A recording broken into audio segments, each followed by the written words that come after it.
একটা তথ্যচিত্র দেখে নিতে চাই। এর আগে যতগুলো নির্বাচন হয়েছে, বিশেষ করে ২০৯১ থেকে ৮ সাল পর্যন্ত, সেই নির্বাচনগুলোর ভোটের চিত্রগুলো একটু দেখব। যেহেতু এখন এই নির্বাচনগুলো হয়েছে মূলত এফপিটিপি পদ্ধতিতে, এবং সেই পদ্ধতি এবং পিআরের পদ্ধতির তুলনামূলক একটা চিত্র দেখে আসি। সেখানে দেখা যাচ্ছে ৯১ সালের নির্বাচনে বিএনপি মোট ভোট পেয়েছিল ৩০.৮% এবং আসন পেয়েছিল ১৪০, এবং আওয়ামী লীগ পেয়েছিল ৩০% এবং আসন পেয়েছিল ৮৮, এবং জামাত ইসলামী ১২% ভোট পেয়ে আসন পেয়েছে ১৮, এবং জাতীয় পার্টি ১১.৯% পেয়ে আসন পেয়েছে ৩৫। কিন্তু আমরা দেখছি যে এখানে বিএনপি এবং আওয়ামী লীগের যে ভোটের প্রাপ্ত শতাংশ, সেটি কিন্তু প্রায় কাছাকাছি, কিন্তু সেখানে বেশ ফারাক। কিন্তু পিআর হলে তারা খুব কাছাকাছি ৯৩ এবং ৯০ আসন পেতেন, এবং একই সঙ্গে জামাত ইসলামী জাতীয় পার্টির থেকে এগিয়ে থাকলেও দেখা যাচ্ছে যে জামাত আসন পেয়েছে ১৮, কিন্তু পিআর হলে পেত ৩৬, এবং জাতীয় পার্টি পিআর হলে কিন্তু ঠিক একইভাবে ৩৫টি আসন পেত। আমরা যদি দেখি এর পরের নির্বাচন ১৯৯৬ সালের যে জুন মাসে যে নির্বাচনটি হচ্ছে, সেখানেও দেখা যাচ্ছে যে বিএনপি ৩৩% ভোট পেয়ে আসন পেয়েছে ১১৬, কিন্তু পিআর হলে কিন্তু পেত ১০১।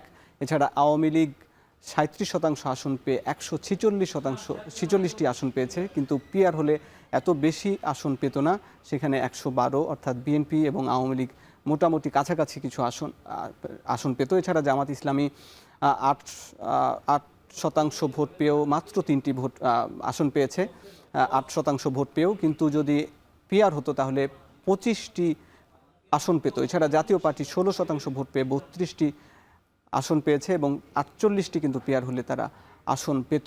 এরপর যদি ২০০১ সালের নির্বাচন আমরা দেখি, সেখানে ২০০১-এর নির্বাচনে বিএনপি ৪১% ভোট পেয়ে আসন পেয়েছে ১৯৩টি, কিন্তু পিআর হলে পেত ১২৩টি। আওয়ামী লীগ ৪০% ভোট পেয়েছে, কিন্তু আসন পেয়েছে ৬২টি, কিন্তু পিআর হলে পেত ১২০টি। সেখানেও দেখা যাচ্ছে যে বিএনপি বেশ এগিয়ে আছে কাছাকাছি ভোট পাওয়ার পরেও, আওয়ামী লীগের কাছাকাছি ভোট পাওয়ার পরেও। এদিকে জামাত ইসলামী ৪% ভোট পেয়ে তারা ১৭ আসন পেয়েছে, এবং কিন্তু পিআর হলে তারা আরও কম আসন পেত, ১২টি আসন পেত। জাতীয় পার্টি ৭% ভোট পেয়ে ১৪টি আসন পেয়েছে, এবং পিআর হলে কিন্তু তারা আরেকটু বেশি আসন পেত, ২১টি আসন পেত।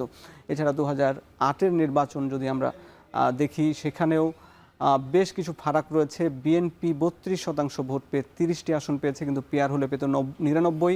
আওয়ামী লীগ ৪৮.৪% ভোট পেয়েও তারা পেয়েছে ২৩০টি আসন, অর্থাৎ বেশ অনেক সংখ্যাগরিষ্ঠ আসন পেয়েছে, কিন্তু এত কিন্তু পেত না, ১৪৫টি আসন পেত পিআর পদ্ধতি হলে। এদিকে জামাত ইসলামী ৪.৬% ভোট পেয়ে মাত্র ২টি আসন পেয়েছে, কিন্তু পিআর পদ্ধতি হলে ১৩টি আসন পেত। জাতীয় পার্টি ৭% ভোট পেয়ে তারা আসন পেয়েছে ২৭টি, কিন্তু পিআর হলে পেত ২১টি।